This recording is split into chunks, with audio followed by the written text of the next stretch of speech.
Hey guys, we're at the beautiful University of Utah in Salt Lake City, and just amazing views around here. At the, film department, so I thought this was a wonderful place to check out a Magnum Classic. It's the first folding electric bike I've seen from them, and it's their value-priced electric bike. So this is $12.99. Not bad for, really getting something that's fairly complete.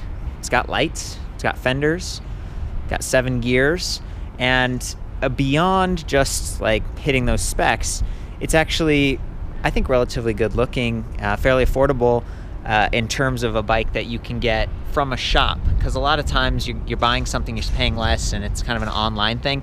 I like to be able to go in and get fitted and have a warranty. These guys have 1-year comprehensive, and they also do sell online. You can get it shipped direct if you need to, but it's nice to be able to go in and see this. I love the color scheme we're looking at here. So it's like matte black with these blue accents, and they go all the way down to the rims. I really love that. They also have an orange version where those accents are just orange. It's kind of neat. So I was weighing this earlier. It's about 53.8 pounds. So, 54, a little bit heavier, but I think that's because we've got a suspension fork here and some of the upgrades like the saddle and the little suspension post right here. This is 27.2 millimeters. You could replace it, but it's better than nothing, and it actually works pretty well. And they've even got this seat clamp that pivots up like that. Really like that. From here you can see those big rubber bumpers, just a lot of comfort. And then the suspension up front, this is really basic. Zoom, Aria. You can see here where it's actually been moving. Not a lot of distance there. I estimated like 40 millimeters of travel officially. I'm not super heavy, and I did notice I kind of had to really kind of bump myself up and down to get that one to activate. They're not adjustable, but they did work. I was actually riding this around across the grass and the quad area here, and it was definitely more comfortable than if it didn't have those things, but they do add a little bit of weight. Tires are 20 inches by 2.125 CST, reflective sidewall stripes. Love that. That really helps you stand out, especially given that this is a black frame. And it complements the lights. Each light is from Spinninga, which is a brand that I kind of like, but they run off of AA batteries. So in order to activate these, you have to press the button, or in this case, little switch, and they light up. But if you park the bike and you're in a hurry going to class or something like that and you forget, you might come out and have your batteries like dead. You might have to replace them, which isn't quite as convenient as if they were wired in and just running off the battery pack. The battery itself is pretty nice, 36 volts, 13 amp hours, so it's a step up. I call it slightly larger than average. It does slide off the bike fairly easily. It's got the keys that lock it on. This is one of the gripes I have over here. You have to leave the keys in order to use this bike, and you can see that it comes with 2. Imagine this is your keychain. Kind of dangles around a little bit while you're riding. This is not uncommon. I see this on a lot of electric bikes, especially value bikes that are using, I think this is kind of like a silverfish style battery, might be the industry term. Nice aluminum casing. In this case, at least it's not silver, it's black, and it's got the branding. It's got the handle on top, it's got a little power meter so you can tell how full it is, whether it's on or off the bike. It's about 7.5 pounds when I took it off earlier, but it does slide on nicely. Be careful when you go down, because I kind of almost pinched my finger a little bit. But the point I wanted to make is that the track on this felt really nice. Other times I've looked at bikes where the track and stuff, it just didn't feel solid, and this one does. So we're down here by the kickstand, which it's nice that they have a kickstand, but you can see a little bit of metal scratching going on there. That's because these cranks collide right there. It's nicer if you could have the kickstand mounted back here, and there's even a plate for it, but for whatever reason, they just didn't do that. And in some ways, I understand, because it's more towards the middle where the weight is on this bike. I'm really thankful that the battery's here and not on the rack, because it keeps the rack lower, frees it up a lot. And I was noticing it appears to have like 12 gauge spokes in the rear, and maybe 13 up front. So these are extra thick, and smaller diameter wheels, 20-inch wheels like this, they tend to be a little bit stronger anyway, because the spokes just don't have to reach as far. So for carrying someone who's a little bit heavier, carrying more weight, that should work out well. The rack says maximum 25 kilograms. It's about 55 pounds. It's got the little spring latch thing going on, bit of a pannier blocker on the side that you could maybe clip to. Should work out all right. and then a linear pull brake in the back. Not quite as cool as having a disc brake, but we do have a disc brake up front, and that's where a lot of the stopping power actually happens. 160 millimeters, and you can see it's mechanical. Got a ProMax rotor, and then it's a ProMax linear pull in the back. The cables are kind of a neat, you know, upgrade in terms of cool factor, sort of this silvery color going on. The levers seem generic. I think I was told that they're R-Tech, but they have the rubber lining on the edge, and they do have motor inhibitors. So they're really not skimping. Well, actually, it appears that the left one has a motor inhibitor, maybe not the right one. Yeah, well, in any case, it's nice that, and there is a hole here for it, so perhaps the bike I'm on just didn't have it or something like that. Anyway, I love that they have a bell. Got a little upgrade there. This is a bike that, you know, it's designed to be folded, and the folding points all felt pretty good. I've extended the stem as high as I could, so it's telescoping. It's got that quick release here, and then it's got a locking point here, so it should not come unfolded on you. Same with the center folding point. And you'll notice that we've put that latch straight up, so it should stay out of your way. But if you're on this bike and you have to hop off real quick, it's still kind of a danger point. You don't want to clip your knee or your thigh on this and get a bruise.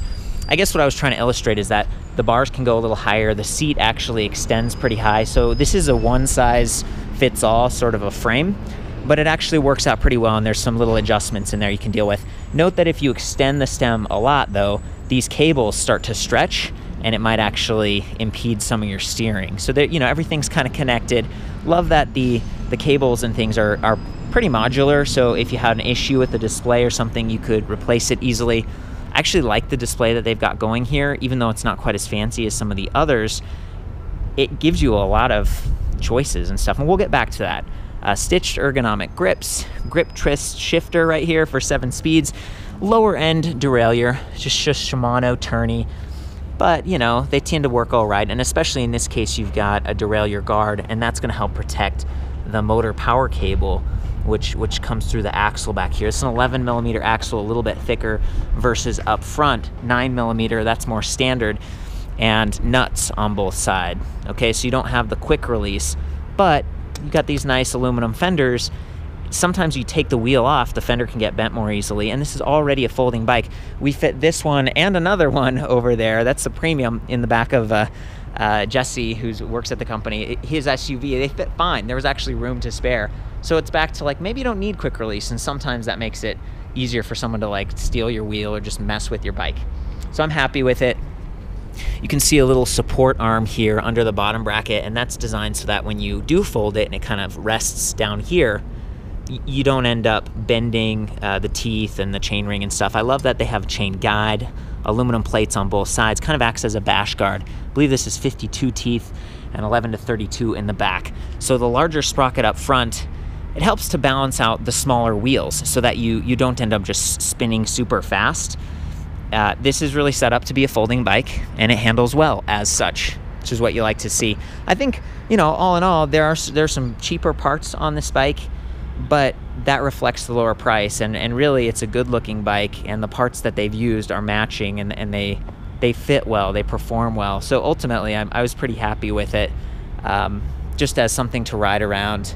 So coming back to the battery, you know, it's switched to on. We're gonna come up here to the display panel, press this on button, comes to life. There we go. I think if we tap on again, it actually does the backlighting, and it's bright enough today that you can't see it, but that's kind of nice. You can turn it on or off. It's pretty easy to reach without taking your hand off the grip.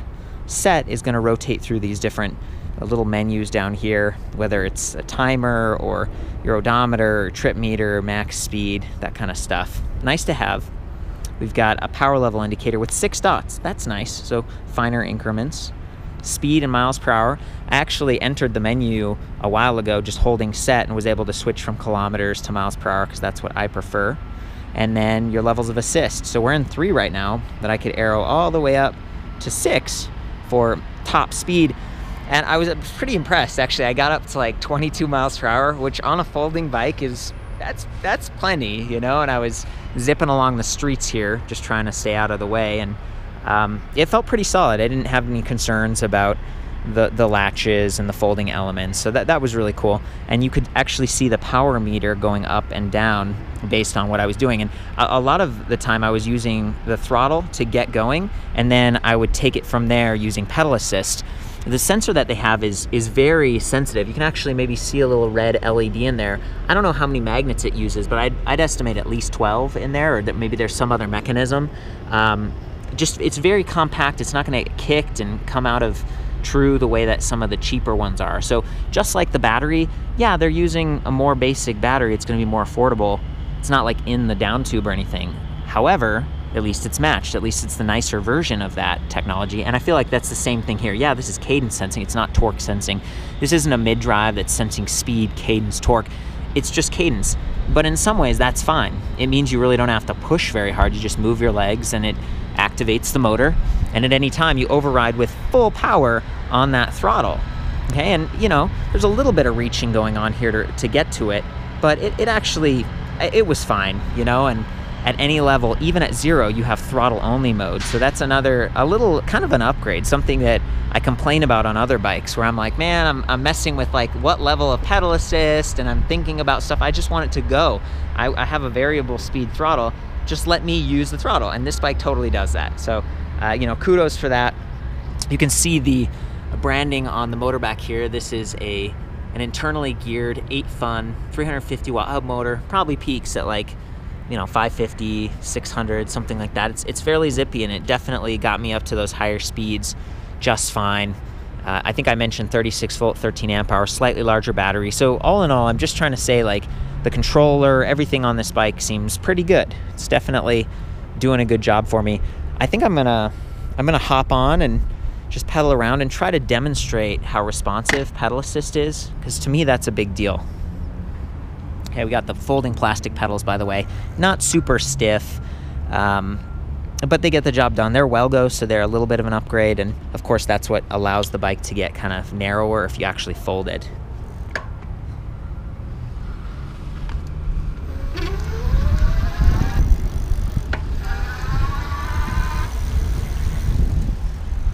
Pretty fast, even starting from 0, and I'm in a higher gear right now. I'm in the highest gear, gear 7.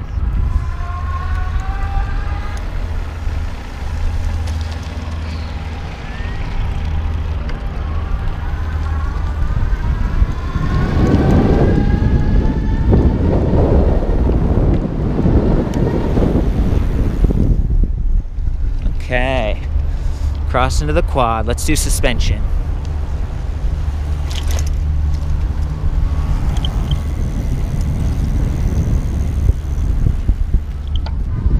Having fun, not having to push, and I'm climbing right now. Oh boy.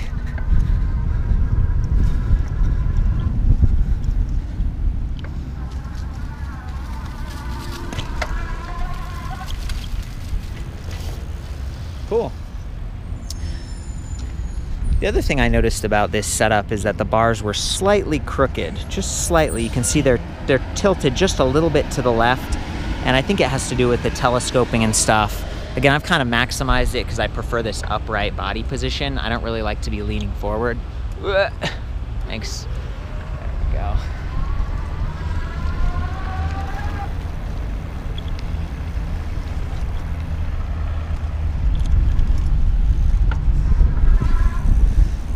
The throttle actually handled pretty well there with no hands. Hey, what's up, Jesse? Woo! So we got a co-founder of Magnum right here. How's it going? Good. How you doing? Oh, I'm great, man. You know, it's been fun zipping around on this thing, exploring the university, and I was hoping I could get your help to do like a folding setup. You sure can. You sure can. The first thing we'll do probably is take the seat down. We can either take it down or off all the way. Okay. When getting it in your car, I found that sometimes taking it off all the way is just a little bit easier. Sure. I think we got the telescoping right here. Yes, sir, we do. We're gonna put this down. And the first thing I do is there's a little latch right here. When you push up on it, it's gonna release. Yeah. This comes down like so. And finally, 2 more things actually. I'm gonna do the pedals first. Oh, good call. A lot of times, like with the kickstands, I'll forget, and then I'm struggling and the bike's like tipping on me. Yeah, so good call. So with the pedals, you're gonna push them in a little bit, and then they'll just kind of release to the side. And the last thing is the centerfold. This comes up, and it's not going to fold right away. You're going to have to actually pull up, if you can kind of get a close-up there, Court. Oh, yeah. Up there, you see how that comes up? Yep. And then just really easily it comes together. Thank you for pointing that out. Like, that's actually thrown me for a loop during reviews before, and it's another safety point. It's like a locking mechanism. Absolutely. Absolutely. Okay. You have a little, thank you, little handle here. Oh, yeah. It's actually somewhat mobile. Now, you know, I'm a big guy, admittedly. Yeah. But, you know, to get it up a flight of stairs like so, or into the back of your car. Yep. You know, it's just so much easier. Especially if you take the battery off. So that's the other thing that's worth mentioning. We didn't turn it. I don't think we turned it off before you break the bike down or set it up. Turn it off because the trigger throttle could still be active. Right. Especially if the battery's turned on, and we might just. I did turn it off actually. Oh, you did? Oh, I'm glad someone's paying attention here. That's good. And the last thing, you're right, is the battery. So maybe we wait and we can unfold. We'll fold it back up again and get a close-up of the battery. No, it's all good. I've already showed the battery. And you know what? I realize now that there is actually a USB charging port. Before, I was kind of skipping that, thinking you didn't have the extra feature, but that's kind of nice. And again, a lot of the wires and stuff are pretty well concealed. If you had like a GPS or something, you could get a right angle USB adapter on Amazon and then just, you know, run that along your frame, or maybe back here in the bag you'd have your phone charging while you're riding. Those are the kind of features, like the little extra things that I find on your bikes. You know, it's nice. Magnum Bikes has been around for a couple of years now in the US, and we're all about customer feedback, dealer support, dealer feedback. We make these changes with you guys in mind. Exactly. So in the past, batteries have come out where it's kind of difficult to reach. You have to actually take the battery off to get to the USB or to charge it. To have it right there, as Court mentioned, it's great. You can just plug it in and go. Okay. Well, I think that's a great overview. The one piece that while we were messing around with all that, I was trying to explain, if you take the battery off before you have to lift this and put it in your car or whatever, that's going to make a huge difference. 7.5 pounds off of your 54 roughly pounds. You know, that for someone, I'm kind of sensitive. I'm not a huge guy like Jesse over here, so you know, I think about those things. I guess that's it though. You know, I'm super excited to see this. A lot of people have a limited budget, and if you have to park it outside and you're like, you know, it's you don't want to spend the extra money, this is a pretty great option for the price. For the full write-up on this, I'll see you back at ElectricBikeReview.com. Of course, chime in if you have any feedback, comments, and as always, ride safe. So we're back at Magnum's North America headquarters, and you get to see a bunch of other colors here. We've got gloss white with orange, matte black with orange. I kind of like that. That's sort of cool. It balances out the blue, but of course the blue looks great. This is the high step frame I was talking about versus the low step. I actually really like how easy these are to get on, given that you've got a rack. You just step right over, and it's significantly lower, but you know, style-wise, it's cool that you've got options. It's a lot of options for folding electric bikes. You usually don't get that in terms of the color and frame style. Of course, Magnum has a network of dealers you can go in and test ride, and I really think that's great if you can go in and, you know, see how it looks, see how it feels, and give that suspension a bit of a test. But they also ship direct, and their dealers ship too. So this is what it would look like showing up at your house. The box is fairly manageable. Sometimes you get these huge giant things, but being a folding electric bike, man, it's really relatively compact. I'm here with Corey. You're like a lead service technician. Yep, that's right. Okay, and you helped me just a minute ago. You like tipped the box and kind of pulled this out. Yeah. And this is what it would look like. This is like a brand new bike that they're letting me tinker with. It's got the bubble wrap and the seat and the charger, and Corey was just going to show how easy it is to put this together. Of course, you'd want to be careful. I think in real life you might have a knife or something, but all of these were just like bows. Actually, this one's going to fight me here. Kind of pull them out like that. Something to, oh, there you go, just pull that out. We're trying to simulate a single person doing a little bit of, I mean, to me, that's basically done. We basically, much there at this point. The pedals, they fold in really easy. Just kind of snap them right into place there. And, yeah, I mean, it was serious for like a 5-minute thing or whatever. It's really not too bad. And you didn't even have to mess with the bars. That's something that I think about a lot, because the full size bikes, a lot of times the bar is completely separate and you have to like bolt it on. I believe this one does come with some extra tools, like some Allen keys and stuff. that are, yeah, there it is. Check this out. Got a little screwdriver, Phillips head, some Allen keys.